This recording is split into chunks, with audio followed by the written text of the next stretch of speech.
Brazilian players stage match protests at congested fixture list.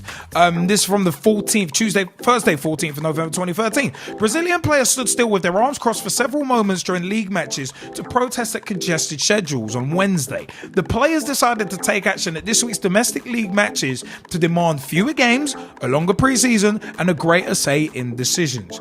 Pressure group Common Sense FC are behind the movement, with first, second and third division games halted for a month because of the 2014 World Cup, leading clubs to be asked to play more matches in midweek to compensate. Some refused to kick off after the referee's whistle, while others put the ball in play before stopping and staying motionless to show their discontent with the Brazilian Federation. In at least one match, the protests happened before the whistle because of threats that every player on the field would be shown a yellow card. To keep from being punished, players in the match between Sao Paulo and Flamengo started kicking the ball back and forth from one team to the other. They exchanged passes for almost a minute as the referee ran from one side to the other. Players in the match between Criciúma and Atlético Paranaense still waited for the initial whistle before crossing their arms, and nobody was shown a card. In the match between Coritiba and Corinthians, players put the ball in play before crossing their arms, but no cards were shown. In previous weeks, players linked arms in solidarity before kickoff. Common Sense will take action at the next round of games to demonstrate our dissatisfaction and concern with the CBF, Brazilian Football Federation, lack of interest in creating a more balanced and fair season for Brazilian football, the group said in a statement published on their Facebook page. Players want a shorter season with 30 days of closed season holiday and extended preseason, the introduction of financial fair play rules, and more representation on decision-making bodies such as clubs and federations. More than a dozen past and present Brazil internationals are involved in the group, which counts former AC Milan players Clarence Seedorf and Dida among its leaders. The Brazilian Football Confederation made some small concessions in a meeting last month, but said it was impossible to take more decisive action because the World Cup will eat up more than a month of the domestic season in 2014. The players warned they will get more radical. The CBF needs to commit to proposals, improvement and actions for all Brazilian clubs, the pressure group added. Our protests will increase every week until we get an official answer. You know what? I find this intriguing for a number of reasons. First reason I find this intriguing is just the fact that the players are actually showing solidarity in this. It's not often you see players showing solidarity at all. Usually it takes something really horrible to happen to a player for them to show solidarity. Similar to the wrestling business. Yeah. It takes something really bad to happen. For everyone to kind of come together. This is very interesting because you've got Brazilian players showing unity with each other. And you know what? It's player power, but good player power. It's not player power trying to get more money and trying to get exorbitant wages. It's actually trying to make things a bit more fair. So it's one of them ones. It's an interesting one. I think it's a very very interesting one. At the end of the day, congested schedules. You know what? It's an interesting one because imagine if this happened in England in terms of a winter break. If the players just started protesting during matches, before matches and stuff like that. I wonder how long it'd take the FA over here to even acknowledge it, let alone react to it. I don't think it'd ever happen over here because there's such a division between players. I mean, you hear of cliques and good old boy networks within clubs, not even within leagues, but within clubs. So it's an interesting one, but taking action, trying to get fewer games, a longer preseason and a greater say in decisions. That's interesting. And that group, the pressure group Common Sense FC being behind the movement. I wonder, you could apply these kind of protests to different things. Because imagine this sort of thing, but in regards to racism or in regards to homophobia. It would make so much more of a statement. That's why stuff like Kevin Prince Boateng walking off during that match with Pro Patria because of racist abuse. I was in agreement with it, because at the end of the day, but you've got to trust that your fellow professionals in this kind of situation with the Brazilians, there's obviously unity. There is obviously unity there, and you've got to trust your fellow professionals are going to support you in this. So it's one of them was, I mean, obviously no players, no game. Just like if people stopped moaning and watching X Factor still, no viewers, no fans, no game. No players, no game. Swings and roundabouts here. But I think, imagine this sort of thing. If players were supported, like say Yaya Toure against CSK in Moscow with the racist abuse thing. Imagine he was to get every single Man City player just to walk off the pitch if it happened, or to stand there with their arms crossed and not do anything. Imagine that was both teams doing that. Then you'd be taking a stand. So that's why this does intrigue me, and it's going to be interesting to see what the Brazilian Football Federation does next. It's going to be very interesting. Player power used in a positive way. Quite like it. Gman, what's your view on this, man? Before we throw it out the Skypers. No, I agree with you in the sentiments of it. It would be a marvellous thing if players in the Western sort of countries could take a stand together. Well, united we stand, doesn't it? United we stand, but money makes us fall, and that's well, I was going to say, that's where the big issue is, because I think one of the big problems is why it won't happen is because just like tube strike, some will strike, others will get double pay. Yeah, and that's the sort of mentality that covers the cracks over in these sorts of regions of the world, because money can pay. And obviously in Brazil, that's the whole issue. You know, they're playing a lot of games, probably not getting paid as much, so they can all afford to stand up for one another, knowing that they can.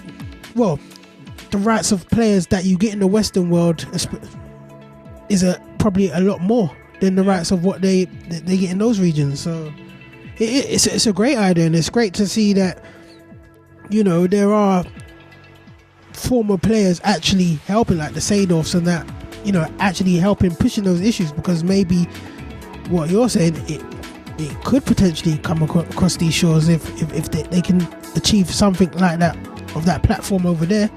Then maybe it's a case study where they can bring over and say, look, we've done it here, we've done it in Brazil, producing some of the best talent in the world.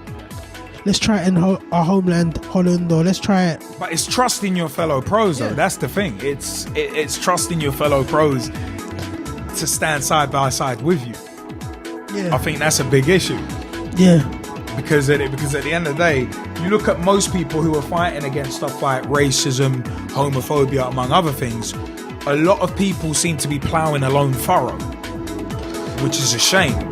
You see these incidents come out once every few months, or oddly enough, usually in October, around Black History Month. Yeah. You always see these little things crop up. And it's like, okay, certain people like to pick their spots to come out. Like I've said about Gordon Taylor before.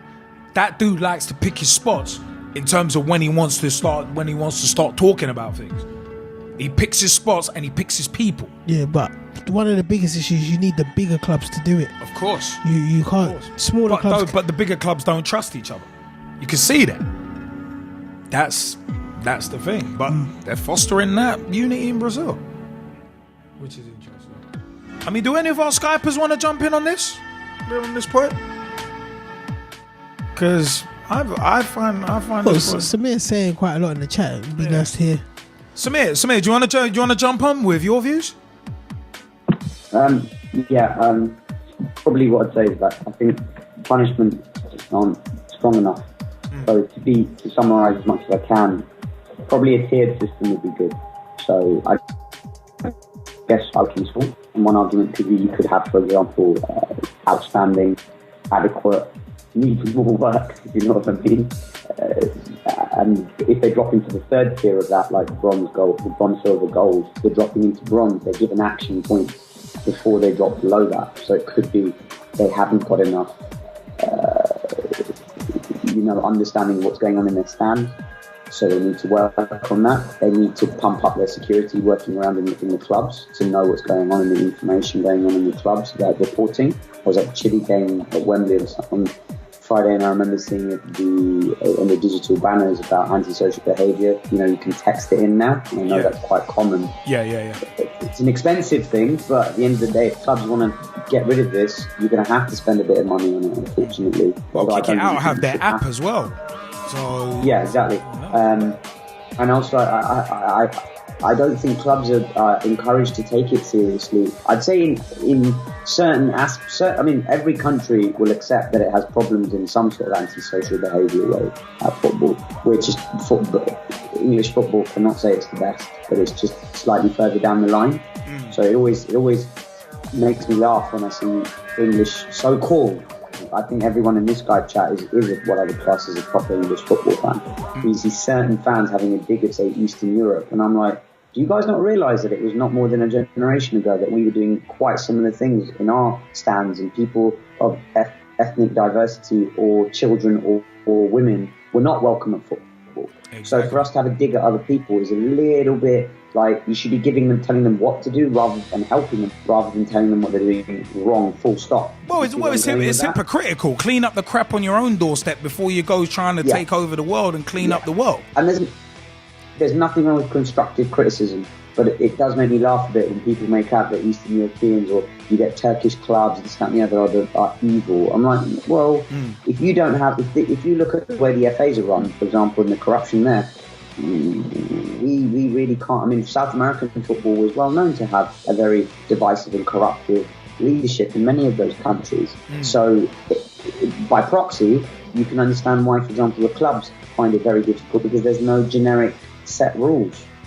Like Liverpool, remember we were talking a few months ago about how Liverpool had set out these guidelines about exactly. Abuse and was it homophobia? Tell me if I'm wrong about that. Yeah, it was homophobia, racism, among other things as well, and it was a set of guidelines, and we even had I think it was a Pitch Talk push point up about it. I think it was Liverpool versus racism, homophobia, and the parasitic media or something like that. But the media just tried to make a joke out of it, weren't they? Yeah, as if it was like some cynical. My example is Liverpool is a club.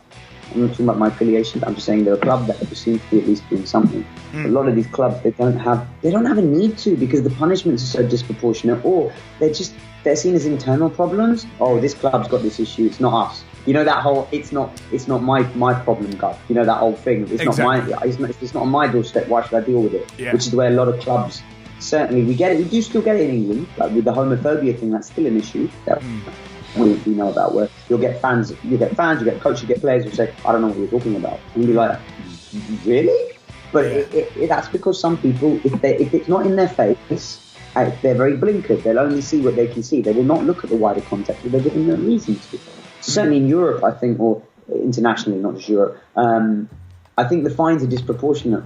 That's my honest truth. But for me, the 3 strikes and you're out thing is good. And I'm not interested in partial stadium closures and £50,000 fines. No, take away their revenue for half a season. Take away their ability to sign players. Take away their ability to, I don't know, continue in the Europa League, Champions League, or their domestic cups. Take that away, and let's see how quickly suddenly clubs start saying, "Oh, you know what? I think at board level we need to have a bit of a conversation about what's going on at our club. We need to investigate so that we're not made to look like idiots." Yeah. Because the thing is, a lot of it is PR.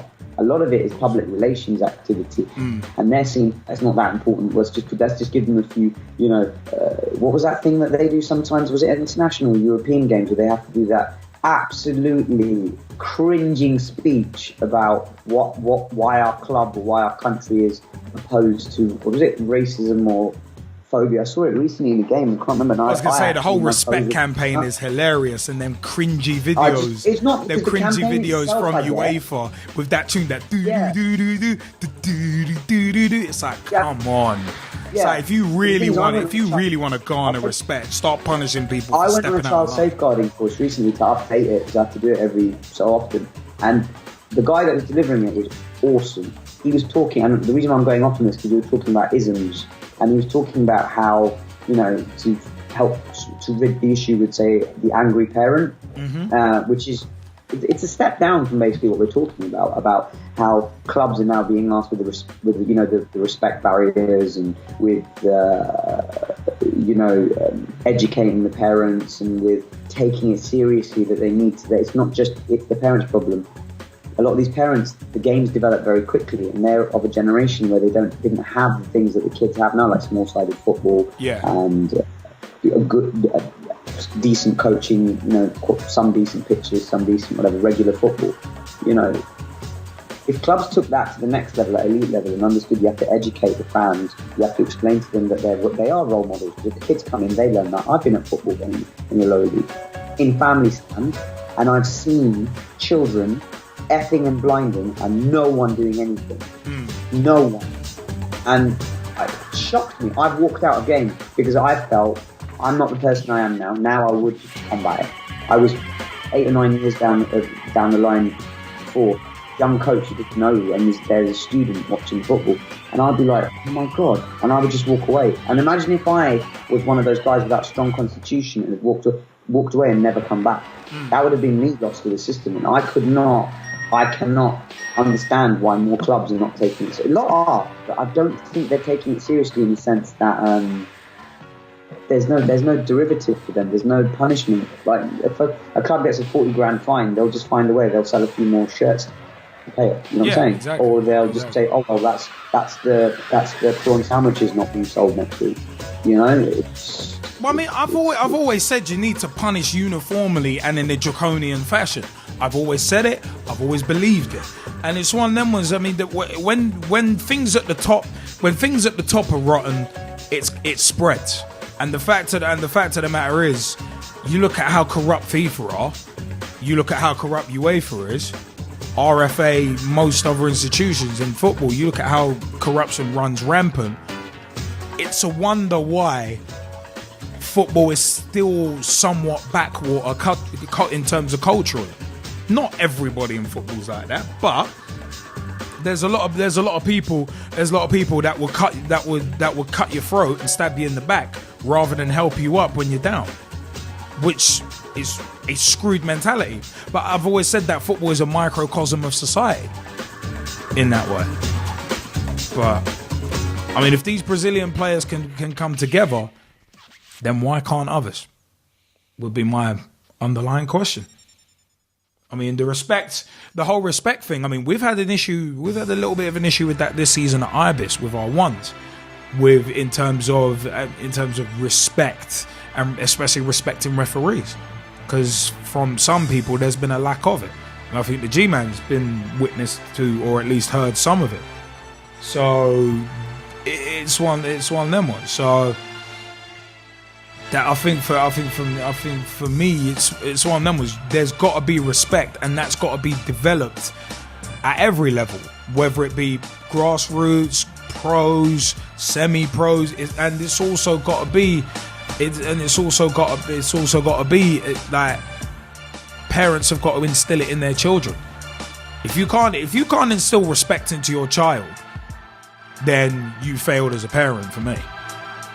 Because it's one of them ones. You've got to be able to do that as a parent. That's a basic thing. That's as basic as feeding and clothing your child, teaching them the virtue of respect. And respect isn't given; it's earned, of course. But it's one of them ones. There's got to be that basic level stuff. Right. I'm gonna keep tabs on that Brazil story, though. We are going to keep tabs on it. But you know what? So one that was that. Yeah. What somebody's been saying in the chat about a little kid just screaming chili suck, screaming at anyone wearing a chili shirt. That's abusive behaviour. And if that's a child coming out with that sort of abusive behaviour, can you imagine how bad it's going to get if that kid gets older and starts doing it? Through teenage years, through his adult years. So you end up breeding football hooligans. It's that kind of behaviour. That's fertile ground. I mean, for me, idiots, morons, and the narrow-minded are a breeding ground, a fertile ground for your racists, your homophobes, and your football hooligans in that pocket of society. And it's one of them ones. The more you educate people, the more you help people, then you help them to see not even just the error of their ways, because that's a bit preachy, but you help them to see things clearly. And I'm not even referencing Jimmy Cliff here, but it's just one of them ones. You could help them see clearly now. But I don't know, man. One of them ones. We'll see.